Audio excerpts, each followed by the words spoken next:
香港金融圈甚至好多財經 KOL 都講錯咗。你哋以為香港開放穩定幣、搞數字金融創新係為咗俾私企入局、掘金搶虛擬貨幣賽道？大錯特錯！短短4個月咁高調，撐場巨頭扎堆入局到全面急殺，徹底封死灰色通道。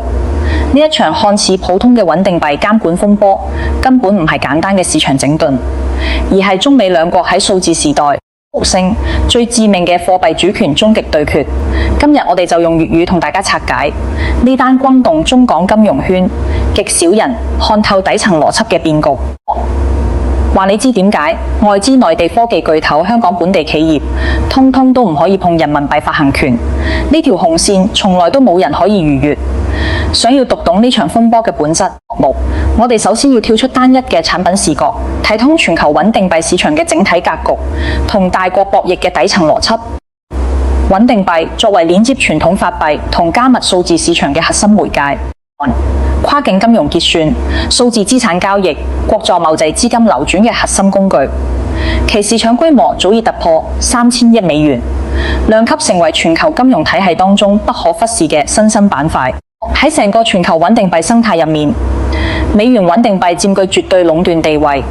泰達幣、USDC 等主流美元穩定幣合計佔據市場超過80%嘅份額，牢牢掌控住全球數字金融嘅結算話語權，形成一套以美元為核心私人企業運營市場化自由擴張嘅成熟生活態。美國對美元穩定幣嘅佈局都唔係單純嘅金融創新，而係一套精心設計嘅貨幣霸權延伸體系。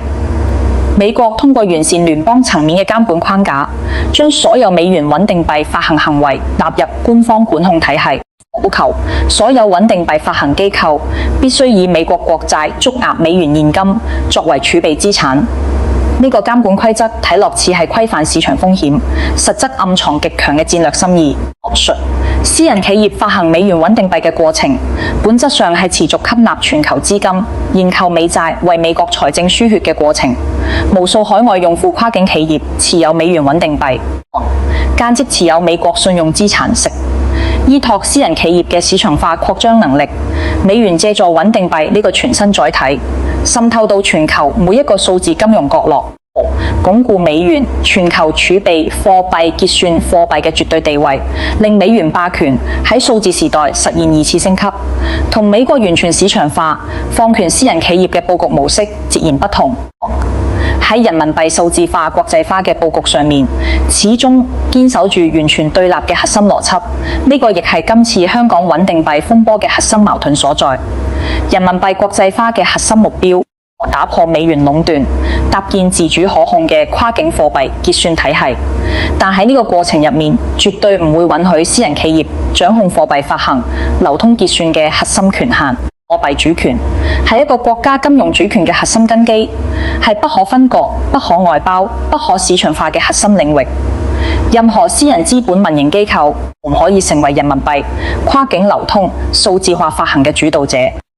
簡單嚟講，內地容許企業參與真用 call 機嘅場景，創新技術研發、服務落地，絕對唔容許私人資本觸碰貨幣發行權。呢個終極紅線，呢個係中美數字貨幣政策最本質、最無法調和嘅差異。好多人中意用通俗嘅海峽航道邏輯環透貨幣體系嘅底層規則，呢個類比擺喺而家嘅數字貨幣博弈入面，依舊精準無比。全球超40%嘅跨境資金流轉、貿易結算都要依託嘅國際金融航道同結算體系往來嘅商船、貿易商企業，就好似市場入面參與交易嘅普通主體，中日奔波流轉，創造交易規模，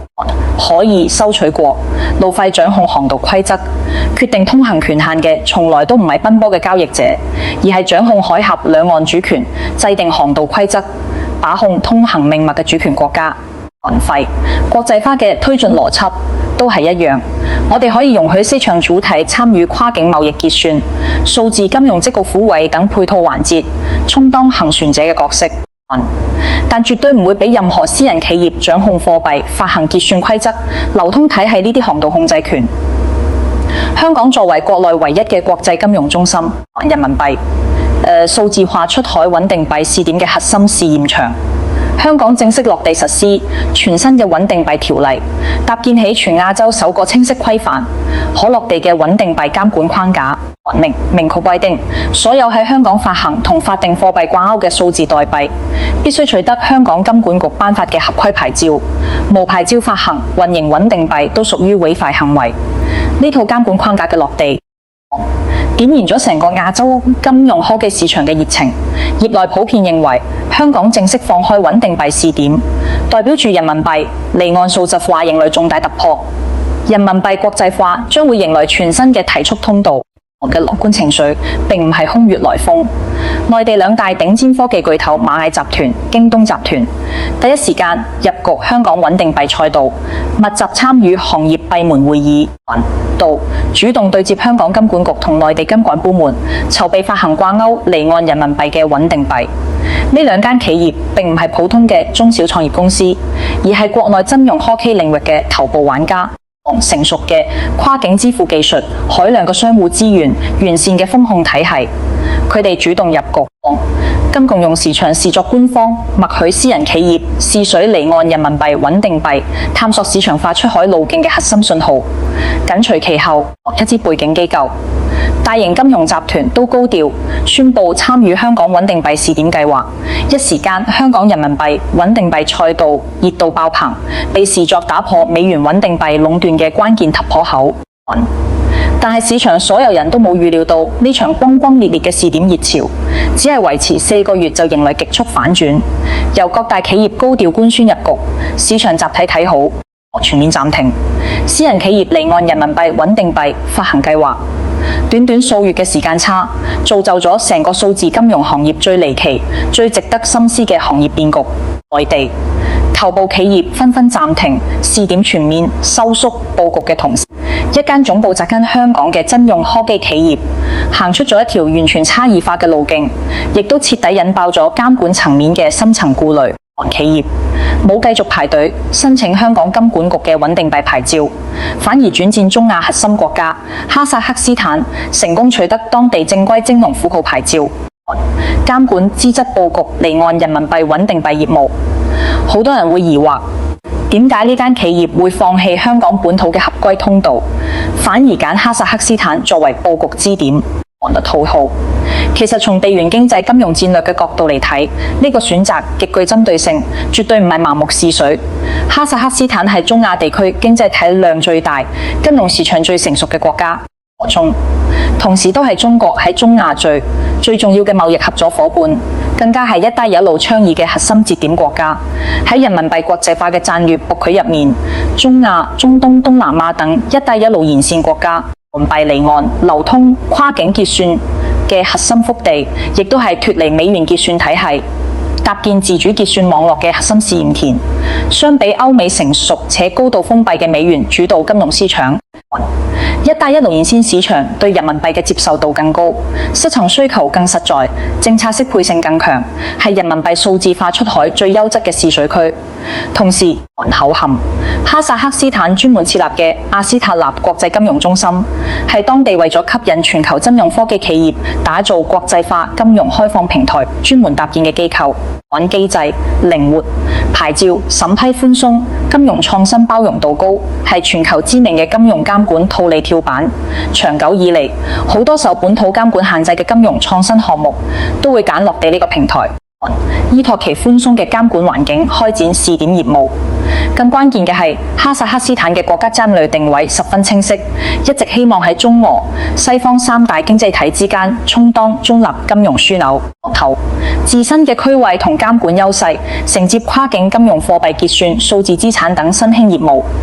以此提振本國金融產業發展呢，就代表監管機構對跨境穩定幣、數字代幣等創新業務嘅包容度遠高於其他主流金融市場，亦都為其以繞道佈局提供咗天然嘅政策土壤，還你大吐苦水。但係所有市場參與者都忽略咗一個核心結構性問題，呢個亦係所有離岸人民幣穩定幣項目冇辦法繞開嘅底層瓶頸，絕對唔係一張海外牌照可以解決。貨幣體系入面，美元穩定幣可以長期壟斷市場，核心依託嘅係美國龐大嘅海外美元流通體量、海量嘅美債儲備、成熟嘅資本流動體系。反觀人民幣，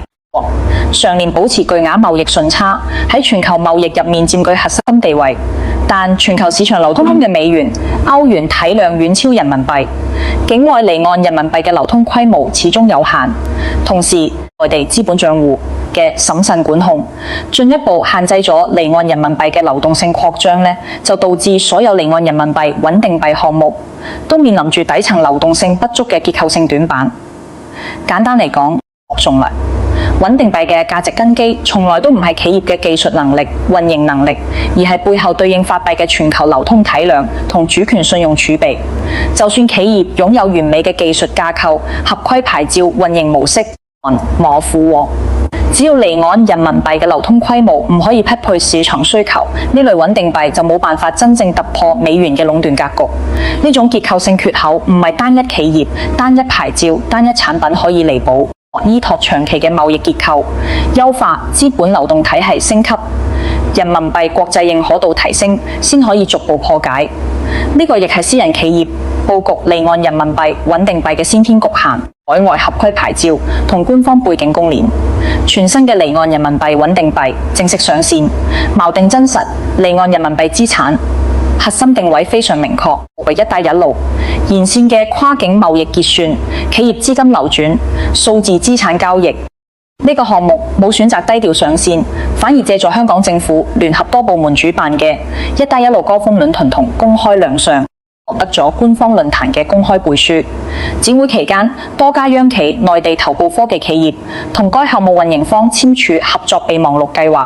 依託呢款穩定幣優化跨境業務結算模式。其中科等重型基建央企嘅合作意向最具代表性，亦都最能體現呢個項目嘅落地價值。長久以嚟，內地基建企業出海佈局中亞、非洲等一帶一路國家，一直面臨住結算效率低、手續費高、流程繁瑣嘅痛點。海外合作方大多持有美元資產，跨境交易需要先完成美元同人民幣嘅兌換，再通過傳統銀行體系完成跨境轉賬，流程需要層層審核，多級清算耗時長達數日，而且手續費匯兌成本極高，資金流轉效率嚴重，制約項目推進。而呢款離岸人民幣穩定幣嘅核心優勢，將傳統數日嘅跨境結算流程壓縮至數分鐘，全程避開傳統銀行繁複嘅審核清算流程，大幅降低跨境資金流轉成本，提升貿易結算效率。從商業場景嚟睇，模式擁有極強嘅落地價值同市場前景，完美解決咗跨境貿易嘅核心痛點，亦都係人民幣國際化進程當中急需突破嘅關鍵環節。但正係呢種極致嘅效率優勢，項目迅速觸碰咗監管嘅核心紅線。呢個亦係好多金融創新最尷尬嘅悖論，越係高效，越係唔受傳統體系約束，越係可以快速形成市場化規模嘅創新，容易引發監管層面嘅警惕同管控。好多人中意用香港樓市嘅邏輯類比，呢場金融變局精準戳中核心本質。喺樓市開發入面，危險嘅樓盤從來都唔係無人問津、滯銷積壓嘅項目，而係賣得太過火爆、熱度遠超預期、打破原有市場規則、觸動頂層規劃嘅項目。金融創新都係同一個道理。行業技術總監曾公開表態，從技術層面嚟講，境外人民幣穩定幣嘅發行運營理論上唔需要央行專項審批，市場化企業依託海外合規牌照就可以自主落地。從技術視角嚟睇，呢番言論並冇問題。數字代幣發行、區塊鏈底層技術搭建、跨境結算場景落地，都係市場化企業可以獨立完成嘅技術動作。但技術可行唔代表規則容許，更加唔代表符合國家頂層金融戰略規劃。金融市場嘅所有創新，從來都唔係單純嘅技術問題，而係主權問題、規則問題、戰略問題。技術層面嘅可行性喺貨幣主權嘅頂層規則面前，完全冇優先級可言。呢隻繞道好海外發行嘅離岸人民幣穩定幣，憑借官方論壇背書央企合作加持，極致嘅結算效率、喺行業內形成熱度，被市場視作人民幣穩定幣市場化突破嘅標杆項目。但僅僅上線2週之後，香港金管局就發布咗罕見嘅高調澄清聲明，打破咗市場嘅樂觀預期。聲明明確強調，香港金管局從未向任何機構發放離岸人民幣穩定幣發行牌照，聲稱持有香港監管牌照，依託香港合規體系發行嘅相關代幣，都屬於違法違規金融活動。熟悉金融監管嘅人都清楚，金管局嘅官方聲明向來審慎、中立、措辭克制，極少採用絕對化、高調化嘅表述，更加唔會針對單一市場項目專門公開闢謠。今次罕見嘅高調精準澄清，足以說明監管層面嘅緊張程度，亦都反映出內部對私人企業涉足離岸人民幣貨幣發行領域嘅零容忍態度。監管機構嘅核心訴求非常明確，結果市場化企業自主發行離岸人民幣穩定幣嘅市場模式杜絕，私人資本借助監管套利、區域政策差異，觸碰人民幣發行同流通嘅核心方主權。好多普通投資者只見到咗監管叫停創新、限制市場活力嘅表層，結果卻忽略咗監管發聲背後最核心嘅投資者保護邏輯。過去數年，金融試堂曾經多次出現，依託官方牌照、政府背書、政策試點，名義開展嘅虛擬貨幣詐騙項目，大量普通投資者因為輕信官方背書、跟風入局而遭受巨額損失。黃皮同除嘅一種固有認知，只要係依託香港金融試點政策對接一帶一路戰略嘅項目，必然擁有官方合規保障，唔會存在風險。但事實上，好多市場化企業嘅創新試點只係自主市場行為，從未獲得頂層監管審批。所謂嘅官方背書合規資質，大多係市場炒作、企業包裝嘅結果。就同香港樓市交易入面最基礎嘅風控常識一樣，普通買家買樓一定會優先核查地契真偽、產權歸屬、審批文件。單憑發展商嘅宣傳發佈會嘅排場，合作企業嘅名氣就盲目入局。注資貨櫃投資金融創新項目，參與都係同理。企業簽署嘅合作備忘錄、舉辦嘅高端發佈會、參與嘅行業論壇，都唔代表官方合規審批，更加唔代表項目擁有合法嘅貨幣發行權限。呢種大眾認知盲區，各類違規金融項目投機亂象滋生嘅核心土壤，亦都係監管層面果斷出手、快速劃清紅線嘅核心原因。喺呢場穩定幣風波持續發酵嘅同時，央行高層嘅公開表態，錯失咗監管嘅核心顧慮同底層邏輯。喺閉門財經論壇入面，央行相關負責人明確睇到穩定幣行業嘅兩大核心風險，係內地嚴控、私人企業涉足穩定幣發行嘅關鍵依據。第一，超額發行風險，多數市場化穩定幣項目缺乏充足優質嘅儲備資產支撐，容易出現超發濫發問題。貨幣匯率穩定同徵用師層截除。第二，金融槓桿同投機風險，穩定幣可以疊加多層金融衍生品，形成槓桿近套效應，急而淪為洗錢、跨境投機、金融詐騙嘅工具。過度商業化、市場化嘅穩定幣嘅創新，會放大系統性金融風險。除此之外，我曾仲重點強調咗一個容易被市場忽略嘅核心問題。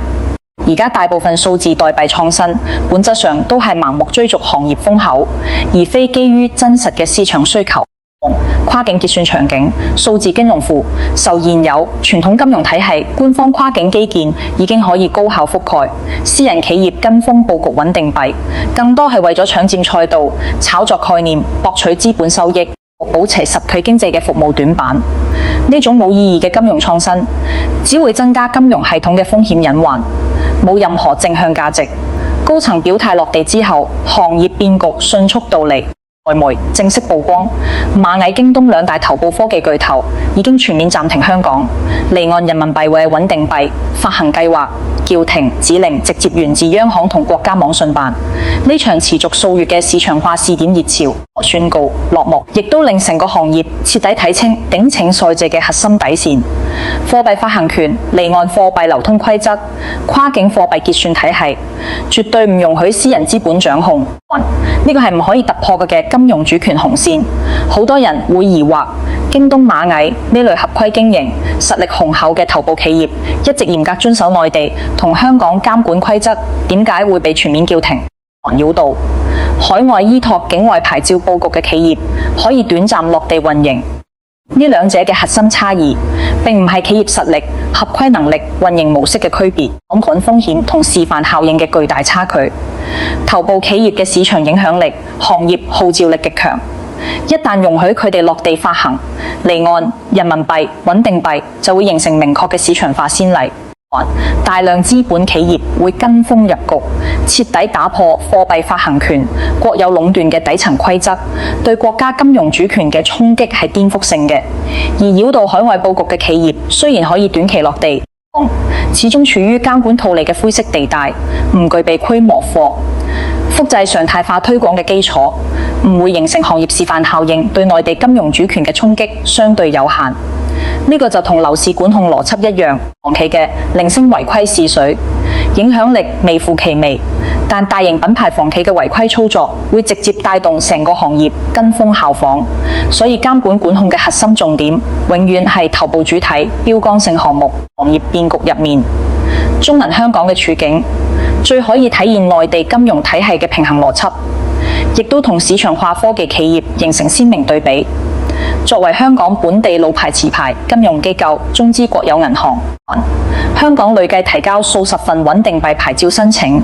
兼具香港本地監管合規身份同內地國資背景，既要對接香港市場化金融創新規則，又要嚴格服從內地央行嘅頂層管控要求身份，令其一直處於創新同合規嘅平衡困境。香港金管局鼓勵金融創新放開試點，而內地監管層面嚴控貨幣主權外流，杜絕私人與地方越權規則嘅拉扯，令國有金融機構始終保持審慎觀望態度，唔敢貿然突破規則，亦唔願意徹底退出賽道。正當科技巨頭全面退場，民營機構收縮佈局嘅同時，另一批市場主題悄然開啟咗完全唔同嘅佈局模式，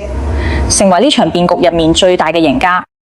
內地多家持牌銀行機構依託官方主導嘅批發型代幣化金融平台框架內穩步落地，代幣化存款轉賬、證券代幣化、貨幣市場、基金數字化等創新業務。呢類創新全程低調推進，冇高調嘅發佈會，冇市場化嘅大肆宣傳，冇資本嘅炒作造勢，完全喺監管預設嘅框架內穩步落地，循序漸進推進數字金融創新。呢兩種佈局模式嘅核心差異，直接揭示咗今次穩定幣風波嘅最終答案。銀行體系嘅代幣化創新，由項目立項平台搭建場景落地，由監管部門主導，全程合規可控，全程喺頂層規劃框架內推進，屬於先立規則後做創新嘅穩妥模式。而民營科技企業境外佈局機構嘅穩定幣試點後奏試水倒逼，借勢套利嘅市場化模式，試圖通過率先落地形成規模，打造熱度，倒逼監管放開規則。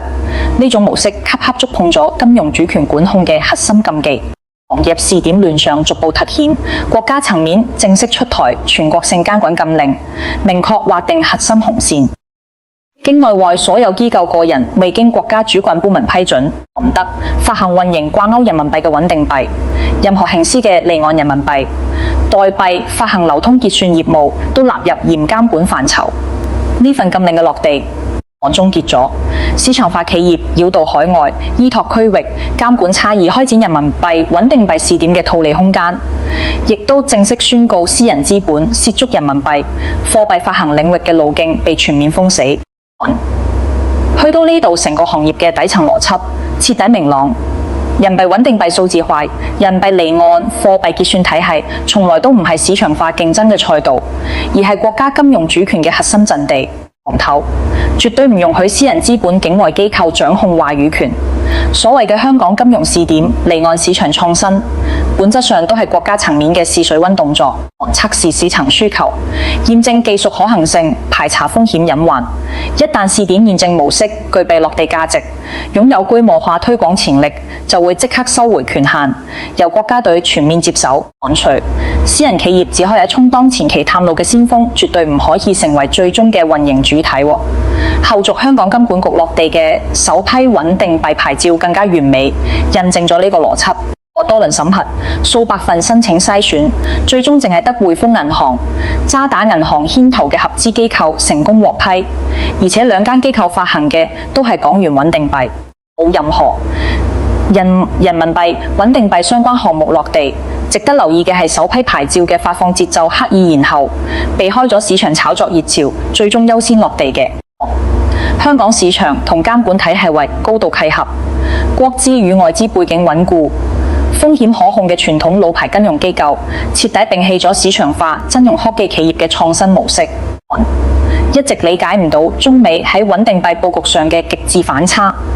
而呢種反差正係兩國貨幣霸權、金融治理邏輯嘅本質差異。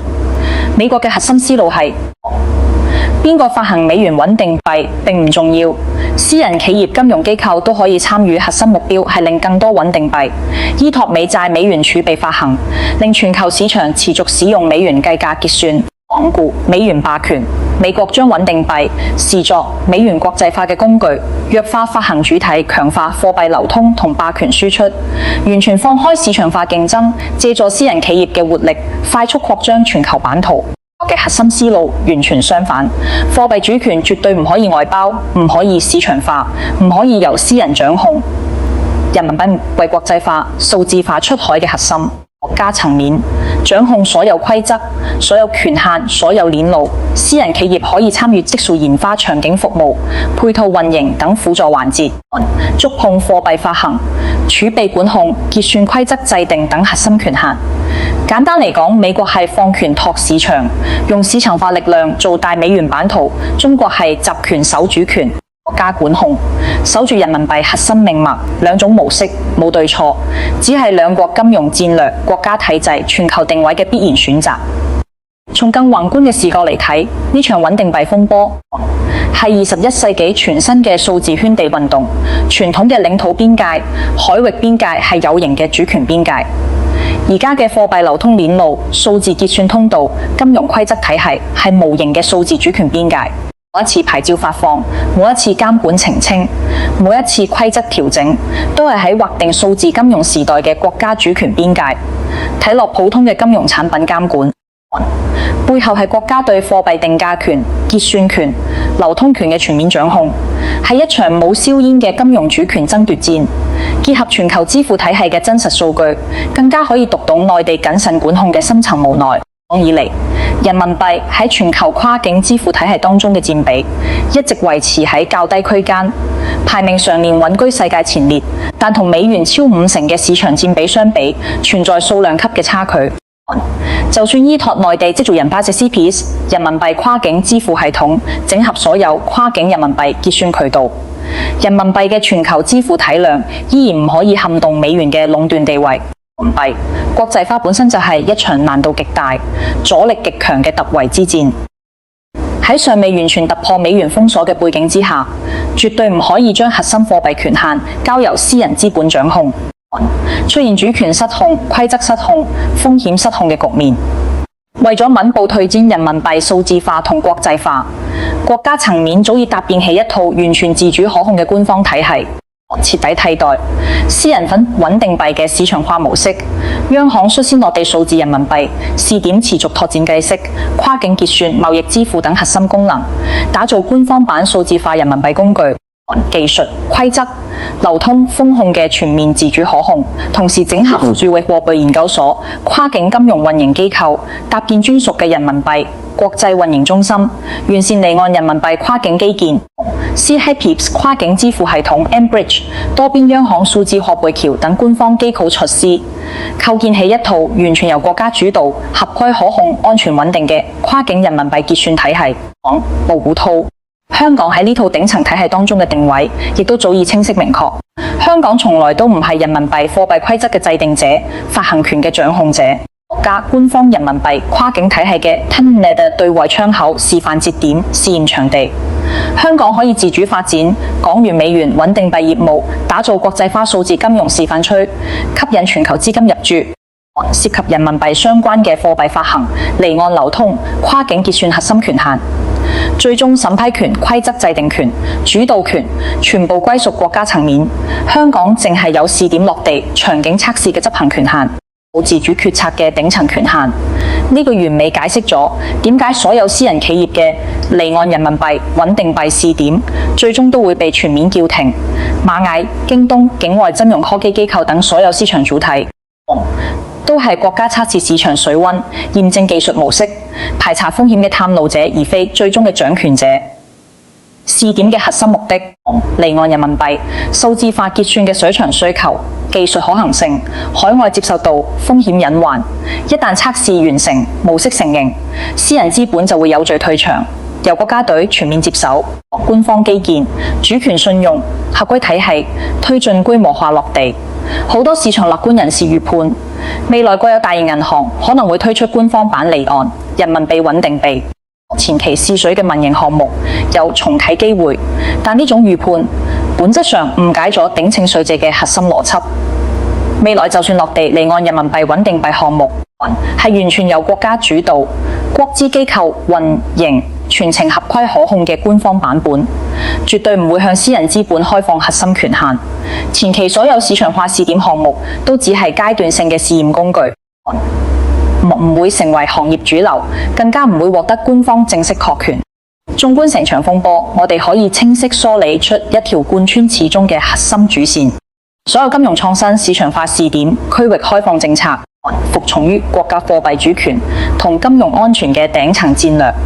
香港嘅金融開放、數字金融試點係為咗助力人民幣國際化突圍，而唔係俾私人資本境外機構借機分割。貨幣主權掌控金融話語權，所謂嘅監管套利、市場創新賽道突破，喺國家金融主權嘅底線面前，全部都要讓步。行業未來發展趨勢嚟睇，人民幣離岸穩定幣賽道將徹底告別野蠻生長嘅市場化時代，進入高門檻、強監管國家隊主導嘅合規時代。來可以參與離岸人民幣數字化、跨境結算創新嘅，淨係得國有大型銀行、官方金融機構實施合規持牌國資機構、民營科技企業、境外套利機構將徹底退出核心賽道，可以參與邊緣配套服務。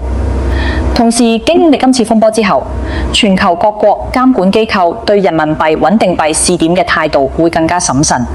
唔會再貿然承接國內市場化機構嘅試點項目。行業監管套利空間被徹底壓縮，而對於普通市場參與者、投資者、創業者嚟講，呢場風波帶嚟嘅啟示更加深刻。所有標榜官方背書、政策試點即將爆發嘅金融創新項目，唔可以單憑發佈會排場、合作機構體量、行業熱度盲目入局，必須穿透表層包裝、核心合規資質、頂層審批權限、主權規則適配性。好多看似風口十足嘅行業機遇，本質上只係階段性嘅試驗樣板，永遠唔可以落地規模化。錯，收緊紅線劃定，所有市場化投入都會瞬間歸零。有古代皇權壟斷鑄幣權，到二代嘅國家掌控法幣發行權，再到數字時代把控數字貨幣主權，數千以嚟貨幣發行權一直係一個國家、一個政權最核心、最不可分割嘅主權根基。呢條底層規則從來都冇改變過。數字技術可以革新貨幣，流通形式、結算模式、應用場景，但永遠改變唔到貨幣主權。國有國家掌控核心金融規則嘅本質。中美穩定幣嘅極致博弈，香港市場嘅大起大落，民營資本嘅進退取捨，最終都指向同一個真相：貨幣可以數字化，流通可以國際化，場景可以市場化，但主權永遠唔可以外包規則，永遠唔可以讓步，底線永遠唔可以突破、跑過。睇完呢場隱藏喺金融熱點背後嘅主權博弈，相信你已經徹底睇懂香港穩定幣風波嘅底層邏輯，亦都看清咗人民幣國際化同數字金融創新嘅未來走向。如果你覺得呢篇粵語深度拆解乾貨十足，幫你避開咗行業認知誤區，睇透大國金融博弈嘅底層真相，記得點讚、收藏、轉發俾更多鍾意財經金融賽道嘅朋友交。喺評論區留言傾偈，講講你對人民幣穩定幣、未來中美數字金融對決嘅睇法，我會逐條回覆互動。最後千祈唔好訂閱我嘅頻道，寒透即扣，後續持續用粵語同你拆解全網最深度、最接地氣嘅財經內幕，帶你跳出表面熱點，看透資本同政策嘅核心密碼。